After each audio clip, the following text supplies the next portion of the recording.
coach I or anybody else ever encountered.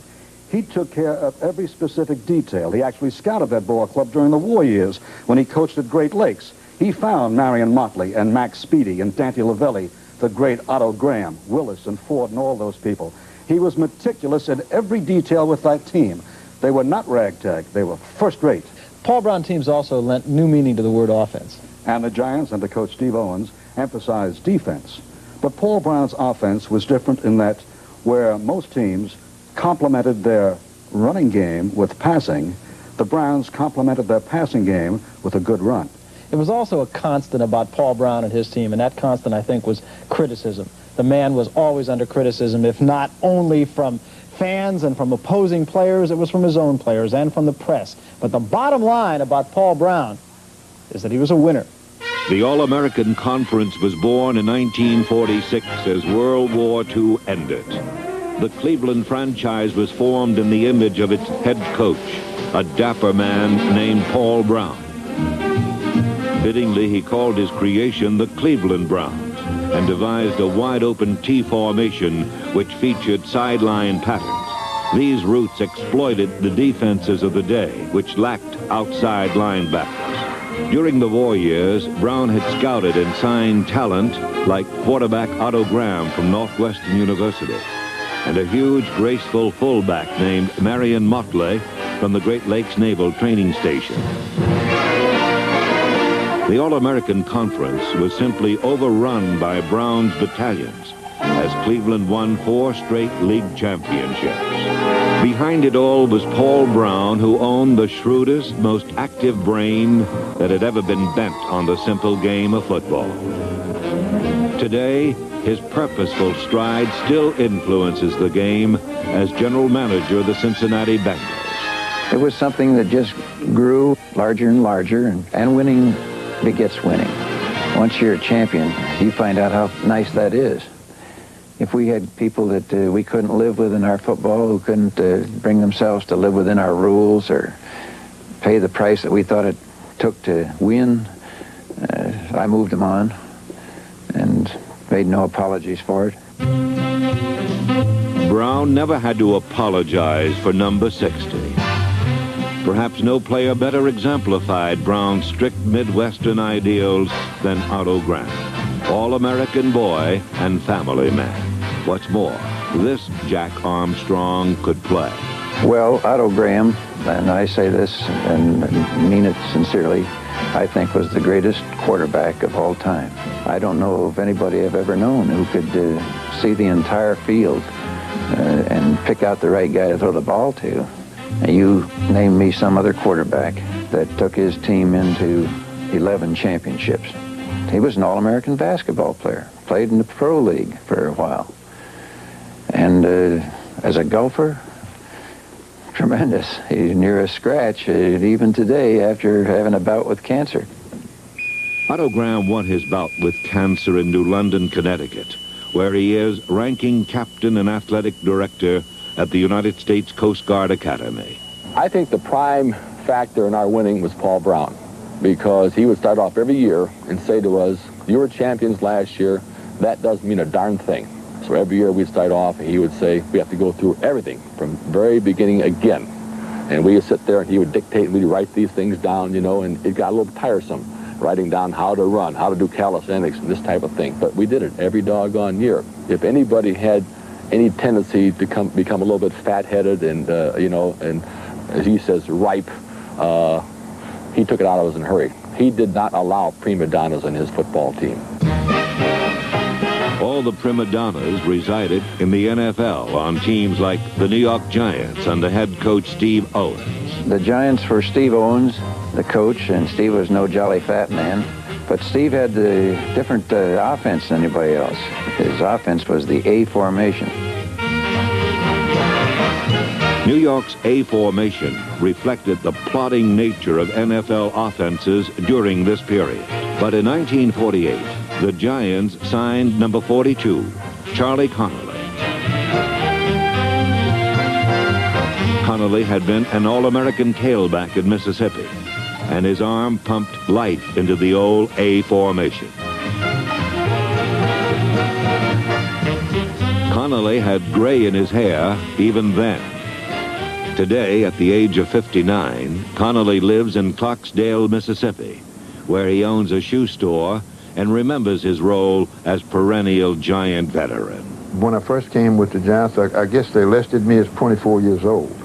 But I was 27 because I'd been in college and I went in World War II for 3 years. My offensive players, linemen, the guys who were blocking for me, kind of felt sorry for me because I was a little older. When the guards, say for example, it missed a block, some of my teammates would come back and apologize, where I would tell them, "You're killing me, you're hurting me," and I think my age helped me quite a bit with them.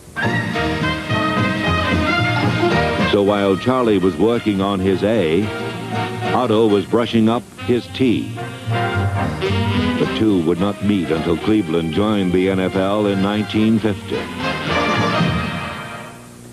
Well, while the Giants in their A formation were winning everything in the NFL, the All-American Conference was simply no contest. And I guess, Marty, really, it was only a matter of time until the National Football League just had to say to the Cleveland Browns and, in fact, to two other teams in the All-American Conference, okay, come on in. But the Browns had a little test waiting.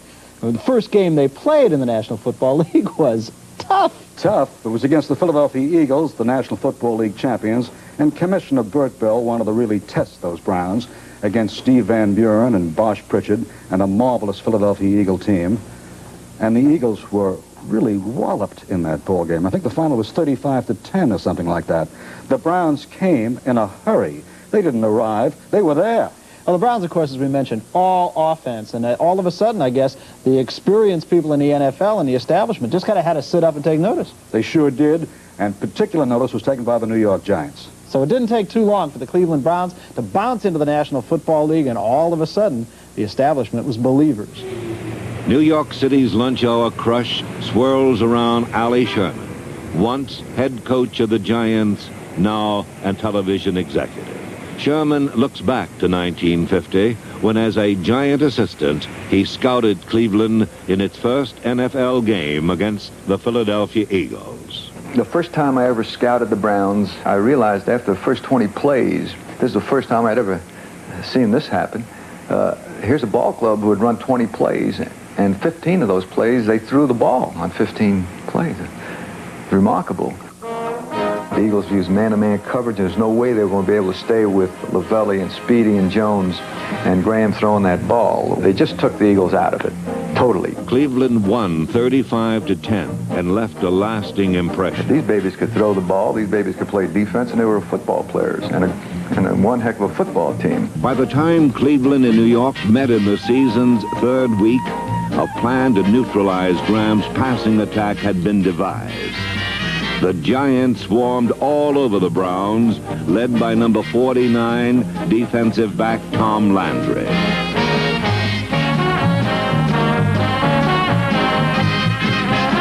Cleveland's sideline patterns had never been shut off so effectively. We came up with what got to be known as the umbrella defense. As soon as Graham got the ball from center and showed pass, Ray Poole and Jim Duncan, they were defensive ends that never played linebacker in their lives, but they were drilled to drop 8 yards at 45-degree angles. In fact, actually what they became were the first linebackers in what became a 4-3-4 that way. And that was the start of this great rivalry. The umbrella dealt Paul Brown his only 2 losses that first NFL season, setting up a playoff in frigid Cleveland for the Eastern Division title. This time, Graham went to crossing patterns underneath the umbrella.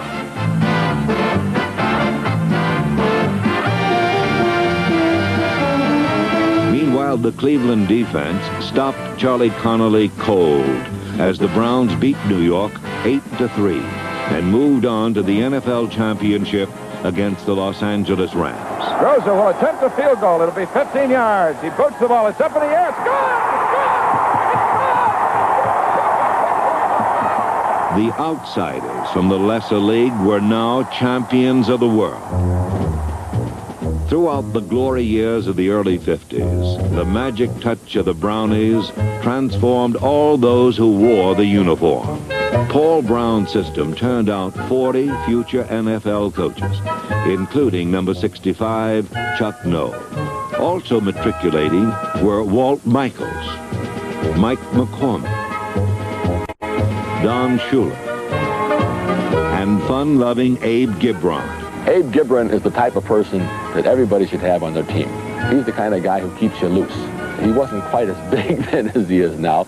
He's Lebanese, of course, and we go to training camp, and all night long, Abe would play those Lebanese records, you know, the Arab records we used to call them, you know, all these dance musics, and we would all scream, "Abe, shut that doggone thing off," you know, and you go down to his room, he'd be in there dancing away, fooling around. You know, you fully expected to see a snake pop out of a box or a cobra or something with his head flashing back and forth. We had a great time, though, really. A guy like that is a must for any football team. Abe lives near Tampa, Florida, where as defensive coordinator for the Tampa Bay Buccaneers, his sense of humor remains intact. It was a togetherness, a family with the Browns, and those are things that you miss. You know, one guy was in trouble, everybody was in trouble.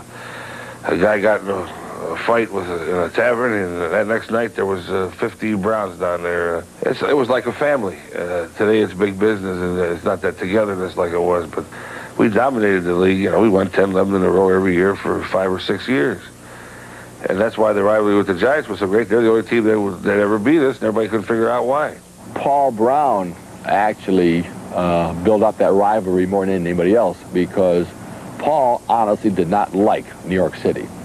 Paul Brown, I think, is a small-town boy at heart. Whenever he went to New York, he wanted to get out as quickly as possible, with a victory, of course.